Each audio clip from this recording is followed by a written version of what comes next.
ಇವತ್ತು ನಾವು ಮಾತಾಡೋಣ ಶಿಗೆಲೋಸಿಸ್ ಬಗ್ಗೆ. ಇದು ಒಂದು ಬ್ಯಾಕ್ಟೀರಿಯಲ್ ಇನ್ಫೆಕ್ಷನ್. ಸೊ ಇದು ಹೇಗೆ ಬರುತ್ತೆ?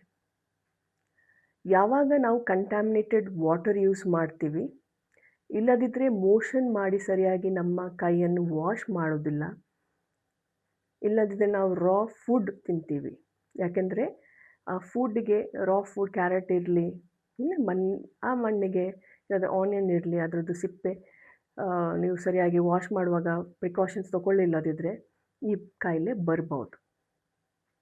ಯಾಕೆಂದರೆ it is a highly infectious bacterial disease. ಇಲ್ಲಿ ಏನಾಗ್ಬೋದು, ಯಾವ ಥರ ಲಕ್ಷಣ ಇರ್ಬೋದು ಅಂತ ನಾನು ಹೇಳ್ತೀನಿ. ಫಸ್ಟು ವಾಂತಿ ಭೇದಿ ಇರ್ತದೆ, ವಿಪರೀತ ವಾಂತಿ ಭೇದಿ.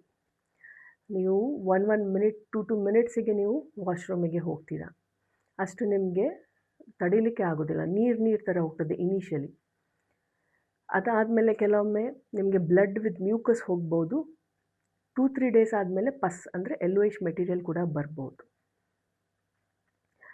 ಬೇದಿದ್ದ ಕಾರಣ ನಿಮಗೆ ವಾಂತಿ ಕೂಡ ಇರ್ಬೋದು. ವಾಂತಿ ಕೂಡ ಪದೇ ಪದೇ ಆಗುವ ಕಾರಣಕ್ಕೆ ನಿಮಗೆ ಡಿಹೈಡ್ರೇಷನ್ ಆಗ್ಬೋದು. ವಾಂತಿ ಬೇದಿ ಎರಡೂ ಇದ್ದರೆ ನಿಮಗೆ ಡೆಫಿನೆಟ್ಲಿ ಡಿಹೈಡ್ರೇಷನ್ ಆಗೇ ಆಗುತ್ತೆ. ಸೊ ಇದು ಮೇನ್ ಲಕ್ಷಣ. ಬೇದಿ ಬರುವಾಗ ಎಷ್ಟು ಹೊಟ್ಟೆ ನೋವು ಇರ್ತದೆ, ಟೆನಸ್ಮಸ್ ಅಂತ ಹೇಳ್ತೀವಿ, ಅದು ಸಹ ತಡಿಲಿಕ್ಕೆ ಆಗೋದಿಲ್ಲ. ಇದು ಅಕ್ಯೂಟ್ ಸಿಂಪ್ಟಮ್ಸ್. ಇದು ಟ್ರೀಟ್ ಮಾಡಲಿಲ್ಲದಿದ್ದರೆ 24-48 ಅವರ್ಸಿಗೆ ನಿಮಗೆ ಕಾಂಪ್ಲಿಕೇಶನ್ಸಿಗೆ ನೀವು ಹೋಗ್ಬೋದು.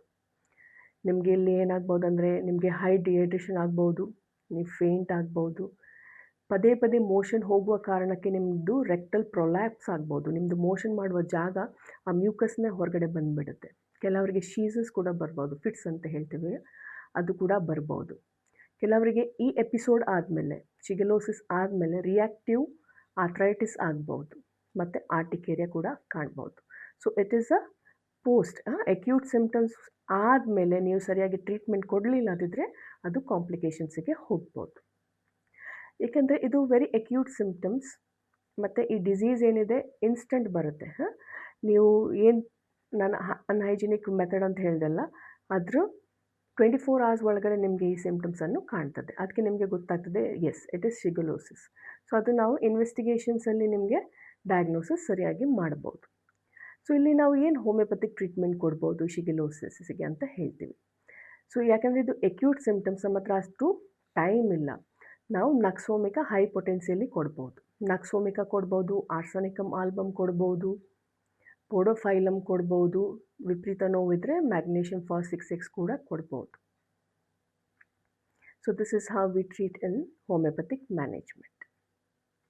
ಸೊ ಯಾರಿಗೆ ಈ ಸಿಂಪ್ಟಮ್ಸ್ ಇದೆ ತುರ್ತು ಚಿಕಿತ್ಸೆ ತಗೊಳ್ಳಿ. 1-2 ಡೇಸಿಗೆ ವೆಯ್ಟ್ ಮಾಡೋದು ಬೇಡ. ನಿಮಗೆ ಮೋಷನ್ಸ್ ಒಂದು ದಿನದಲ್ಲಿ ಮೋರ್ ದೆನ್ 4-5 ಟೈಮ್ಸ್ ನೀರು ಥರನೇ ಹೋಗ್ತಾ ಇದ್ದರೆ ಡೆಫಿನೆಟ್ಲಿ ನೀವು ಸಂಪರ್ಕ ಮಾಡಲೇಬೇಕು. ಮತ್ತು ನೀವು ಹೈಡ್ರೇಷನ್ ಮಾಡಬೇಕು. ನೀವು ORS ತೊಗೊಳ್ಬೋದು, ಇಲ್ಲದ್ರೆ ಮನೆಯಲ್ಲೇ ನೀವು ORS ತಯಾರಿ ಮಾಡಿ ತೊಗೊಳ್ಬೇಕು. ಯಾಕೆಂದರೆ ನಿಮ್ಮ ಎಲೆಕ್ಟ್ರೋಲೈಟ್ಸ್ ಫುಲ್ ಕಮ್ಮಿ ಆದರೆ ನಾನು ಹೇಳಿದೆ ನಿಮಗೆ ಶೀಸಸ್ ಕೂಡ ಆಗ್ಬೋದು. ಸೊ ಇದು ಒಂದು ಯಾರಿಗಾದರೂ, ಯಾಕಂದರೆ ಈಗ ಕೆಲವೊಮ್ಮೆ ಮಳೆ ಕಮ್ಮಿ ಬರ್ತಾ ಇದೆ, contamination of the water chances ಜಾಸ್ತಿ ಇದೆ. ಸೊ ಯಾರಿಗೆ ಈ ಸಿಂಪ್ಟಮ್ಸ್ ಇದೆ ತುರ್ತಾಗಿ ಚಿಕಿತ್ಸೆ ತಗೊಳ್ಳಿ. ಧನ್ಯವಾದ. Thank you.